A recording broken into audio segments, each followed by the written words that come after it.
हाय homeopaths, आज हम समझेंगे एल्यूमिना को, जिसका कॉमन नेम है प्योर क्ले और जिसका साइंटिफिक फॉर्मूला है Al2O3। अगर कंस्टिट्यूशन की बात करें तो ऐसे लोग जो क्रॉनिक डिजीज से सफर कर रहे होते हैं, एल्यूमिना को एकोनाइट का क्रॉनिक फॉर्म बोला जाता है। तो एकोनाइट में जो हमें सिम्टम्स दिखे जाते हैं एक्यूटली, वो जब क्रॉनिक हो जाते हैं तो हम उन पेशेंट्स को एल्यूमिना देते हैं। कंस्टिट्यूशंस डेफिसिट इन एनिमल हीट, मतलब उनका वाइटल फोर्स ही बहुत वीक होता है, उसमें स्ट्रेंथ नहीं होती है। Spare, dry skin, thin subjects जो आपको पिक्चर में दिख रहा है, डार्क कॉम्प्लेक्शन। मेंटल जनरल्स की बात करें तो माइल्ड होते हैं पेशेंट, बहुत चीयरफुल होते हैं। डिस्पोजिशन भी चीयरफुल होता है, बट हाइपोकॉन्ड्रियक्स होते हैं, मतलब ऐसे लोग जो छोटी-छोटी उनके जो सिम्पटम्स है, छोटे सिम्पटम्स उसको वो बहुत बड़ा समझते हैं। मतलब हम उन्हें हमेशा एंग्ज़ायटी रहती है अपने हेल्थ के बारे में, हमेशा एंग्ज़ियस होते हैं।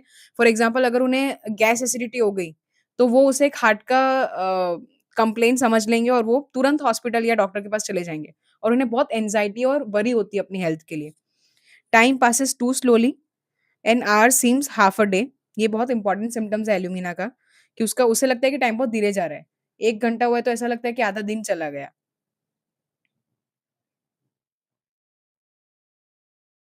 फिजिकल जनरल्स की बात करें तो एबनॉर्मल एपेटाइट है पेशेंट को, स्टार्च की क्रेविंग होती है, चॉक, जो पिका क्रेविंग्स हम बोलते हैं, charcoal, cloves, T grounds, acid, indigestible things, potatoes उन्हें डिसएग्री होते हैं। टॉकिंग फटीग्स, फेंट and tired, must sit down, उन्हें बोलने से भी थकान हो जाती है। नर्वस सिस्टम की बात करें तो inability to walk except with the eyes open, और डे टाइम में टॉटरिंग, मतलब जैसे कोई पी के चलता है, दारू पी के वैसे वो चलते हैं। And falling when closing the eyes, मतलब वो आँख बंद करके वो बिल्कुल भी अपना बैलेंस नहीं रख सकते। रेस्पिरेटरी सिस्टम की बात करें तो all irritating things, salt, wine, vinegar, paper, उससे इमीडिएटली उनको खाँसी आने लग जाती है।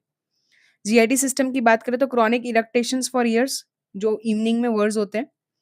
Constipation, no desire for and no ability to pass stool until there is large accumulation. जब तक स्टूल बहुत ज़्यादा एक्यूमुलेट नहीं हो जाता रेक्टम में, तब तक उन्हें डिज़ायर ही नहीं होती है और ना वो पास करने जाते हैं। Must grasp the seat of the closet tightly, जिस सीट पे बैठे उसको बहुत ज़ोर से उन्हें पकड़ना पड़ता है, स्ट्रेन करना पड़ता है। और because of the accumulation of the stool ना, तो स्टूल कैसा हो जाता है, hard, knotty, like laurel berries, covered with mucus, और सॉफ्ट क्लेई होता है adhering to the parts.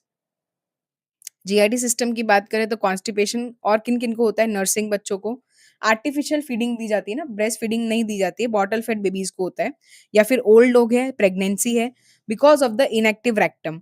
Inactivity of the rectum, even soft stool requires great staining, ये सेकंड इंपॉर्टेंट पॉइंट है। सॉफ्ट स्टूल के लिए भी उन्हें बहुत स्ट्रेनिंग करनी पड़ती है। डायरिया व्हेन शी यूरिनेट्स, ये भी इंपॉर्टेंट सिम्पटम है। जीआईटी सिस्टम बहुत इंपॉर्टेंट है ल्यूमिना का। Has to strain at stool in order to urinate. So in order to urinate also she has to strain for the stool, okay? Female reproductive system की बात करें तो leucorrhoea acrid है, profuse होता है, running down the heels, worse during the day time and ameliorated by cold bathing, so it is also an PQRS symptom of alumina. After menses बहुत exhausted होती है physically and mentally, scarcely able to speak. तो हमने देखा तो ये बहुत अच्छी रेमेडी है फटीगनेस, इतना फटीग कि बोलते बोलते भी जो इंसान थक जाता है उनके लिए। स्किन की बात करें तो ड्राई, टेटरी, एकदम ड्राई स्किन होती है, ईचिंग इरप्शंस होते हैं, worse in winter, intolerable itching of whole body, when getting warm in bed, तो बेड पे इसे ईचिंग बहुत बढ़ जाती है, scratches until it bleed, then become painful. Modalities की बात करें तो एग्रावेशन कोल्ड एयर में है, विंटर में है, eating potatoes because potatoes disagree, while sitting, after eating soups on alternate days at new and full moon.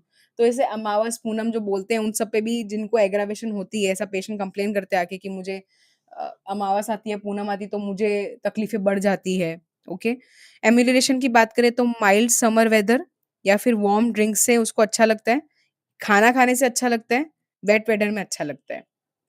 Thank you.